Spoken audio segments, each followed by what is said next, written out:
অনেক ধরনের গুজব চলছে। আমি জনগণকে আহ্বান করব এ ধরনের গুজবে যেন কান না দেয়। আমরা একটা চমৎকার পরিবেশে সুন্দরভাবে সবাই মিলে আমরা কাজ করে যাচ্ছি। আমার সেনাবাহিনী নিয়ে বিভিন্ন সেনানিবাসের মধ্যে বিভিন্ন কিছু হচ্ছে ইত্যাদি সমস্ত গুজব রটনা করা হচ্ছে, এগুলোতে আপনারা কান দিবেন না এবং আপনারা এই ধরনের গুজব ছড়াতেও দয়া করে সাহায্য করবেন না। আমি জানি সবাই এটা ইচ্ছা করে করেন না, হয়তো আউট অফ প্যানিক আপনারা এটা করেন। এই জিনিসটা থেকে নিবৃত্ত থাকলে এটা ভালো হবে এবং আরেকজনকে কোনো নিশ্চিত না হয়ে কাউকে এ ধরনের কোনো খবর সংবাদ আপনারা দেওয়া থেকে বিরত থাকবেন, তাহলে এটা আমাদেরকে সাহায্য করবে।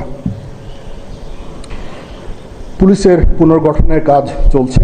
এখন পুলিশ প্রধান একজন নিয়োগ দেওয়া হয়েছে। আমি নিশ্চিত যে পুলিশের মনোবল আবার ফেরত আসবে এবং পুলিশ একটা প্রফেশনাল ফোর্স হিসাবে ভালোভাবে তাদের দায়িত্ব পালন করতে সক্ষম হবে। সর্বশেষে আমি আপনাদের নিশ্চিত করতে চাচ্ছি যে সেনাবাহিনী, নৌবাহিনী, বিমান বাহিনী সর্বদা জনগণের সাথে আছে এবং থাকবে এবং আমরা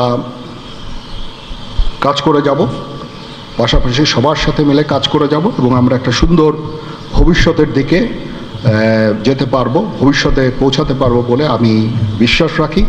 আপনারা আমাদের সবাইকে সাহায্য সহযোগিতা করবেন। আপনাদের সাহায্য নিয়ে ইনশাল্লাহ আমরা এটা করতে পারবো। আপনারা মিডিয়া অলরেডি অত্যন্ত দায়িত্বপূর্ণভাবে আপনাদের সংবাদ পরিবেশন করছেন। আমি আবার আপনাদের কাছে এই জন্য কৃতজ্ঞতা জানাচ্ছি এবং ইনশাল্লাহ আমরা সবাই মিলে দেশকে একটা সুন্দর একটা পরিবেশ আমরা সৃষ্টি করতে পারবো এই দেশে এবং আমরা সবাই ভালো থাকবো ইনশাআল্লাহ।